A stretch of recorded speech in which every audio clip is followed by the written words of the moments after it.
Bismillahirrahmanirrahim. Assalamualaikum warahmatullahi wabarakatuh. Kelas Bahasa Arab tingkatan 4 dan 5. Hari ini tajuk saraf iaitu Ismul Manqus, Ismul Maghsur dan Ismul Mamdud. Okey, baik. Kita sama-sama lihat pada nota yang diberikan. Tajuk ini ialah Al-Ismul Maqsur wal Manqus wal Mamdud. Baik. Kita nak bezakan di antara tiga isim ini. Pertama, Al-Maqsur. Al-Maqsur ialah ismun mu'rabun, kata nama yang boleh berubah huruf akhirnya.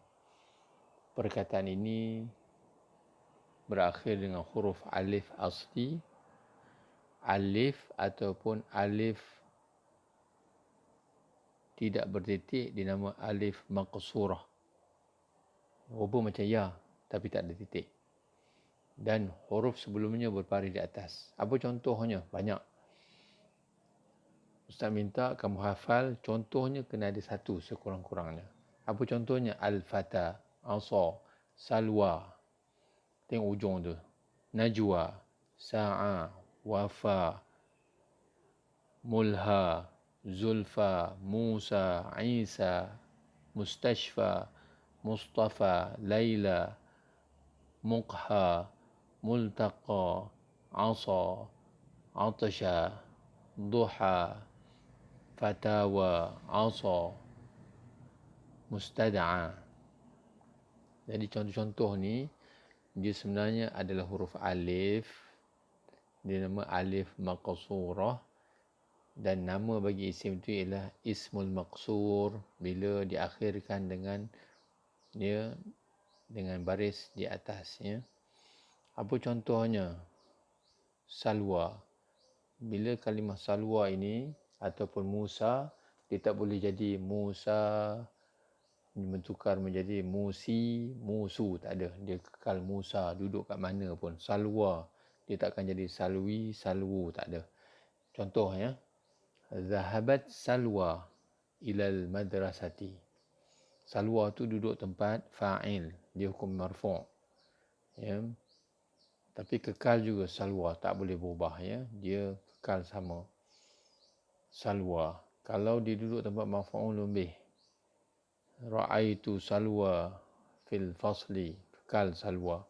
Dan kalau diletak selepas huruf zaraf atau jar, La'ibatu ma'a Salwa, kekal Salwa, majrur bil kasrat al-muqaddarah. Okey, jadi isim yang pertama yang kamu kena kenal pasti namanya Ismul Maqsur. Hafal satu, apa dia? Musa. Kena hafal satu ni, ya. Pilih satu. Kena hafal sebab kita nak beza nanti. Nama yang kedua ialah Ismul Manqus. Manqus. Ismul Manqus. Apa dia? Ismun mu'rabun. Kata nama yang boleh berubah huruf akhirnya. Perkataan ini berakhir dengan huruf ya asli. Memang ya betul yang ada titik tu. Dan huruf sebelumnya berbaris di bawah. Contoh, Ar-Ra'i, Al-Qadi, Al-Kursiyi, Al-Muhami, Ar-Radi, Al-Sahafi, Al-Hadi, Al-Wadi. Kamu hafal salah satu daripadanya. Ataupun hafal nama Ustaz Junaidi. Itu pun termasuk dalam Ismul Manqus. Basri, Azmi, Jufri. Itu semua nama-nama adalah nama Ismul Manqus. Ya.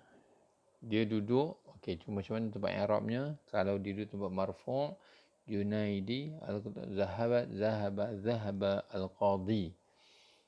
Ya, al-qadi dengan ya tempat marfu' fa'il dia baris bawah qadi, kekal, ya. Kalau dia duduk tempat mansub, qadiyah, ya tu baru berfungsi bagi atas. Dan jika dia duduk tempat majrur selepas huruf jar bil qadi, kekal qadi. Jadi Ismul Manqus ni dia beramal baris bawah dan baris atas sahaja.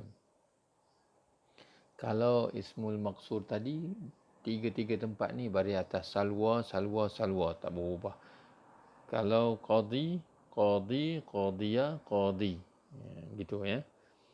Dan yang ketiga, ismul mamdud. Akhirnya ada alif hamzah. Apa tarif ismul mamdud? Isim mu'rab, kata nama yang boleh berubah huruf akhirnya. Perkataan ini berakhir dengan huruf hamzah dan huruf sebelumnya adalah alif sebagai tambahan. Contoh, sahra, zarqa, hasna, sauda, syu'ara, al-ulama, al-anbiya, diya, al-hamra, as-sama. Itu semua ada alif hamzah. Kalau nama pelajar, nama murid, contohnya khairun nisa, ya, al-ulama, ya. Itu contoh-contoh bagi nama yang ada hamzah, ya. Ada hamzah. Okey, jadi kalau di dulu tempat marfu', al-ulama'u warasatul anbiya, ada u. Kalau tempat mansub, ra'aitul ulama'a, baris atas. U boleh, A boleh, I pun boleh. Jalastu ma'al ulama'i. Tu, jadi tiga-tiga baris dia akan beramal, berfungsi. Jadi kesimpulan daripada pengajian kita pada kali ini, cuba kamu bezakan di antara apakah beza dengan ismul maqsur. Ada ya yang tak bertitik, contohnya Musa.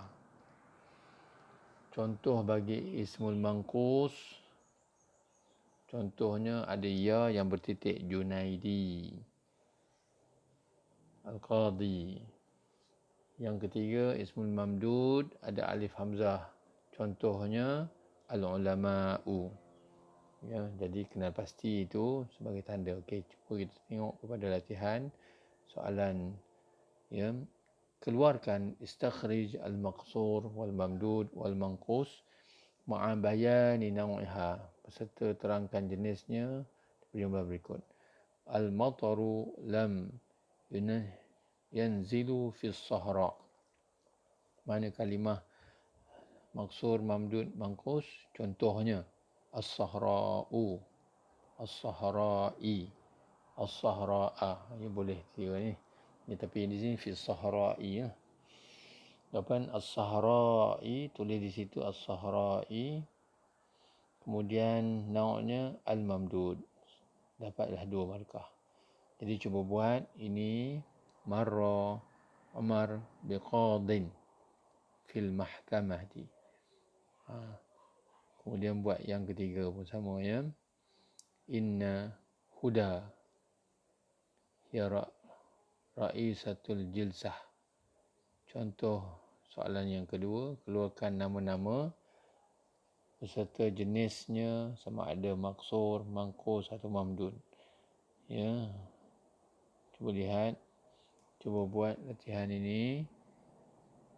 Ishtara al-muallimu al-asa. Guru itu telah membeli satu tongkat. Asa ni apa? Jenisnya apa? Yang kedua, aghnia. Dan yang ketiganya, As-Sami.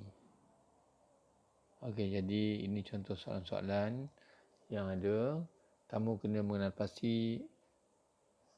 Bagaimana kamu nak kenal pasti tanda-tanda bagi ismul maqsur, ismul manqus dan ismul mamdud. Sekian. Assalamualaikum warahmatullahi wabarakatuh.